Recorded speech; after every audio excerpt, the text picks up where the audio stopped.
Morning, I am Dr. Vijayalakshmi Veena from RPIIT campus and I am from EC department. Today we will learn about OR gate and we will perform the practical of OR gate.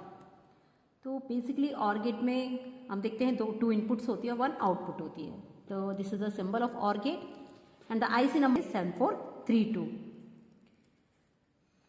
जब भी हम किसी भी gate में inputs जो होती हैं उसके कॉम्बिनेशन कितने हो सकते हैं मैक्सिमम, वो चेक करने के लिए एक फॉर्मूला होता है 2⁻n, जहां n होता है नंबर ऑफ इनपुट्स. अगर आपने 2 इनपुट्स ली हैं तो 2⁻2 = 4, यानी कि यहाँ इनपुट के 4 पॉसिबल कॉम्बिनेशंस बन सकते हैं. तो उसको हमने अपने ट्रुथ टेबल में लिखा है. A एंड B 2 इनपुट्स हैं और 4 कॉम्बिनेशन जो होंगे हमारे 0 0 0 1 1 0 एंड 1 1. जो लॉजिकल एक्सप्रेशन होता है OR गेट का वो y = a + b. अब इसमें से a + b यानी कि अगर एक भी इनपुट हाई है तो आपको आउटपुट हाई मिलेगी.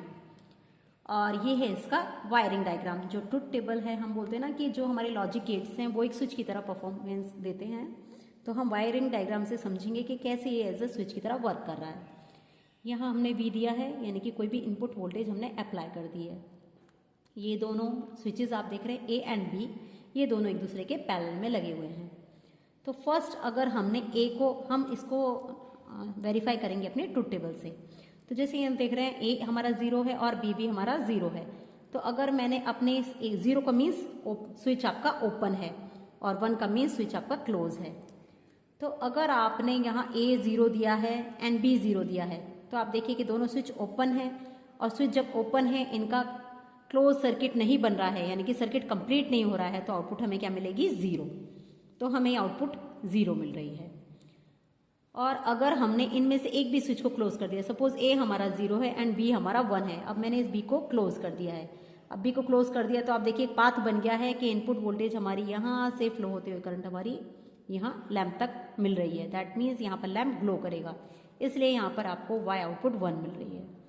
अब अगर हम इसी तरीके से देखें कि B हमारा ओपन है एंड A हमारा क्लोज है, तो फिर इसको पाथ मिल गया करंट को, और अगर करंट का पाथ मिला तो करंट से फिर करंट फ्लो होती हुई यहाँ हमारे लैंप में आ रही है और फिर हमारा लैंप ग्लो करेगा. दैट मीन्स 1 हमें फिर से आउटपुट मिल रही है. और अगर हम दोनों ही सर्किट को क्लोज कर दें तो हमारा सर्किट कंबाइन होकर और आउटपुट पर मिलेगा, तब भी हमें LED ग्लो होती हुई मिलेगी. दैट मीन्स आउटपुट हमें 1 मिलेगी. तो ये तो हमने समझा कि as a switch, electronic switch कैसे वो वर्क कर रहा है.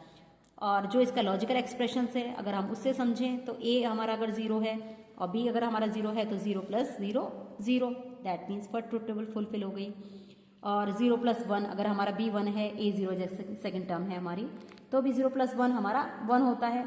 तो हमारे ये वाले पैरामीटर जो है ये फुलफिल होता है. ऐसे ही नेक्स्ट हमारा A 1 है, B 0 है, यानी कि 1 + 0 1.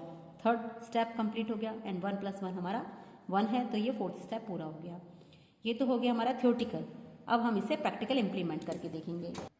तो जैसा कि यहाँ आप देख रहे हैं सर्किट, ये हमारा प्रैक्टिकल किट है. इसमें ये OR गेट का सिंबल है. हम किसी भी सिंबल से किसी भी गेट को यहाँ पहचानेंगे. तो OR गेट का सिंबल है, यहाँ देखिए 2 इनपुट्स हैं. तो हमने यहाँ से ये इनपुट लॉजिक्स है हमारा, ये आउटपुट इंडिकेटर है. तो यहाँ से हम इनपुट लॉजिक से अपने इनपुट्स लेंगे. तो ये हमने A के लिए एक इनपुट दे दिया है और एक हम ये B से इनपुट दे देंगे. दोनों को एक एक इनपुट अप्लाई कर दी गई है और यहाँ से हमें Y से हमें आउटपुट मिलेगी, जो यहाँ शो होगी LED.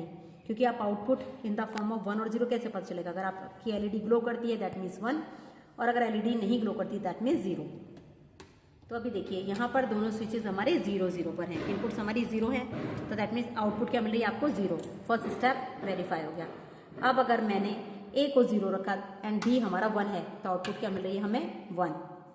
और अगर हमारा A 1 है एंड B 0 है तो भी आउटपुट हमें मिल रही है 1.